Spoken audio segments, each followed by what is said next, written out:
इस दुनिया में ऐसी बहुत सारी चीजें घटती हैं जिनका कोई भी एक्सप्लेनेशन नहीं होता, और जब ऐसी चीजें आंखों के सामने शुरू हो जाएं और अपने खुद के सर्वनाश की वजह बन जाएं, तो तब कोई भी अपनी बिलीव्स और आइडियोलॉजीज को क्वेश्चन करने लगेगा। ऐसी ही एक कहानी है डॉक्टर रोशन की। डॉक्टर रोशन एक गवर्नमेंट द्वारा अपॉइंटेड डॉक्टर थे और उनकी ड्यूटी उत्तर प्रदेश के एक छोटे से गांव गंगापुर में लगी थी। गंगापुर में पिछले कुछ दिनों से कई लोग एक बीमारी की वजह से पागल हो रहे थे। कुछ लोग तो कमजोरी की वजह से मर भी गए थे। डॉक्टर रोशन को इसी बीमारी के इलाज के लिए गंगापुर भेजा गया था। उस गांव में कदम रखते ही डॉक्टर रोशन ने सीधा उस बीमारी से जूझ रहे एक पेशेंट का चेकअप किया। रोशन ने देखा कि पेशेंट की बॉडी पर अजीब से निशान थे, जैसे किसी ने उसे जोरों से नोचा हो, और उसका शरीर नीला पड़ा हुआ था। साथ ही उसकी नसें इतनी फूली हुई थीं कि जैसे एकदम फटने वाली हों। उस बीमारी से जूझ रहे हर एक पेशेंट के साथ हूबहू ऐसा ही हो रहा था। रोशन को कुछ समझ नहीं आ रहा था, क्योंकि ऐसी बीमारी उसने पहली बार देखी थी। गंगापुर के मुखिया से जब रोशन मिला तो मुखिया ने उसे बताया कि लोगों को कोई बीमारी नहीं हुई है, बल्कि ये एक देवी का श्राप है जो उन्हें लग गया है। उन्होंने कहा कि ये सब कंस्ट्रक्शन वर्कर हैं जिन्हें देवी के मंदिर की मरम्मत का काम मिला था। मरम्मत करते वक्त मंदिर बंद कर दिया गया था और किसी को भी मंदिर में जाने की अनुमति नहीं थी, यहां तक कि मंदिर के पुजारी को भी नहीं। और यहां की मान्यता है कि देवी को खुश रखने के लिए अपने खून का बलिदान देना होता है और उसे चढ़ाना होता है। और जब मंदिर बंद था तो किसी ने भी देवी को खून नहीं चढ़ाया। इसी वजह से देवी क्रोधित हो गई और अब उसके क्रोध का प्रकोप सब पर भारी पड़ रहा है। मुखिया ने कहा कि देवी को जल्द ही किसी की बलि देनी होगी, वरना तब तक वो खुद गंगापुर के लोगों की बलि चढ़ाती रहेगी। मुखिया ने रोशन को फौरन गांव छोड़ने की सलाह दी, पर रोशन एक बहुत ही एजुकेटेड और प्रोग्रेसिव आदमी था। इन सब में बिल्कुल यकीन नहीं करता था। उसे लगा था कि ये सब सदियों से चलती आ रही झूठी बातें हैं। लेकिन जब रोशन को गंगापुर के इतिहास के बारे में और चीजें पता लगीं, तो उसके रोंगटे खड़े हो गए। एक रोज वो गंगापुर के मंदिर के पास से गुजर रहा था कि तभी उसे एक अजीब सी बूढ़ी औरत दिखी जो एक पेड़ के नीचे बैठी रोशन को घूरे जा रही थी। रोशन जैसे ही उसके पास से गुजरा, वो उसके ठीक सामने आ गई। उसके चेहरे पर उसके बाल बिखरे हुए थे। ऐसा लग रहा था जैसे वो कई महीनों से नहा ही ना हो। अचानक वो किसी पागल की तरह कुछ बड़बड़ाने लगी। रुक्मणी, मंदिर मत जाओ, वापस आ जाओ। रुक्मणी, रुक्मणी, मंदिर मत जाओ। और यही बड़बड़ाते हुए वो बूढ़ी औरत जमीन पर गिर गई और उसे दौरे पड़ने लगे। रोशन उस पागल बूढ़ी औरत की इस हरकत से घबरा उठा।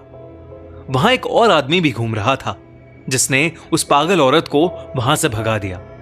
और फिर उस आदमी ने रोशन को रुक्मणी के बारे में बताया। उसने कहा कि करीब 2 साल पहले उसी पागल औरत की 16 साल की बेटी घूमते घूमते उस देवी के मंदिर में चली गई, और जब से वो वापस आई तब से ऐसा लगने लगा कि किसी ने उसके ऊपर काला जादू कर दिया हो। वो अजीब तरीके से बात करने लगी, मिट्टी और मिट्टी में सने कीड़े मकोड़े खा जाती थी, और उस गांव के कुएं के पानी में कभी थूकती तो कभी अपना हाथ चाकू से काट के उसका खून उस कुएं में गिरा देती। लोगों को लगने लगा कि जब वो मंदिर में गई होगी तो उसने ना चाहते हुए भी देवी को नाराज कर दिया होगा, जिसकी वजह से देवी ने क्रोध में आकर रुक्मणी को एक श्राप दे दिया। देखते ही देखते रुक्मणी की हालत और बिगड़ने लगी और एक दिन रुक्मणी गांव से गायब हो गई और वो तब से लापता है। उसकी बूढ़ी मां उसके जाने का गम बर्दाश्त नहीं कर पाई और पागल हो गई। अब राह चलता कोई भी इंसान उसे दिख जाए तो वो उसे रुक्मणी कहने लगती है और उसे दौरे पड़ने लगते हैं। रोशन का एक किस्सा सुनकर दिल बैठ गया, लेकिन फिर भी उसने उस आदमी से पूछा कि क्या वो सच में मानता है कि ये सब देवी के श्राप की वजह से हुआ है। उस आदमी ने कहा कि उसके मानने न मानने से सच्चाई नहीं बदलेगी। उसने कहा कि पिछले कई सालों से गंगापुर में न जाने कितने लोग गायब हुए हैं और न जाने कितनों की मौतें हुई हैं। कई लोग रुक्मणी की तरह पोजेस्ड भी हो चुके हैं। उस रात रोशन रुक्मणी के बारे में ही सोचे जा रहा था और बड़ी मुश्किल से उसे नींद आई थी। लेकिन आधी रात में अचानक से पानी की टप-टप की आवाज से रोशन की नींद खुल गई। उसने देखा कि ऊपर पंखे से कुछ नीचे टपक रहा है। जब रोशन ने ध्यान से देखा तो उसके होश उड़ गए। वो पानी नहीं, खून की बूंदें थीं। रोशन ने देखा कि उसके पूरे कमरे में खून ही खून फैला हुआ था और उस खून में किसी के कदमों के निशान भी थे। उन निशानों को फॉलो करते हुए रोशन अपने घर के बाहर पहुंचा तो उसने देखा कि एक 16-17 साल की लड़की नीचे बैठकर पागलों की तरह मिट्टी और मिट्टी में सने कीड़े खा रही है। उसका शरीर बिल्कुल वैसा ही दिख रहा था जैसे वो उसी बीमारी से जूझ रही हो। नसें फटने को थीं और चेहरे पर नीला रंग, अजीब से निशान। उस लड़की के आसपास भी खून भरा पड़ा था।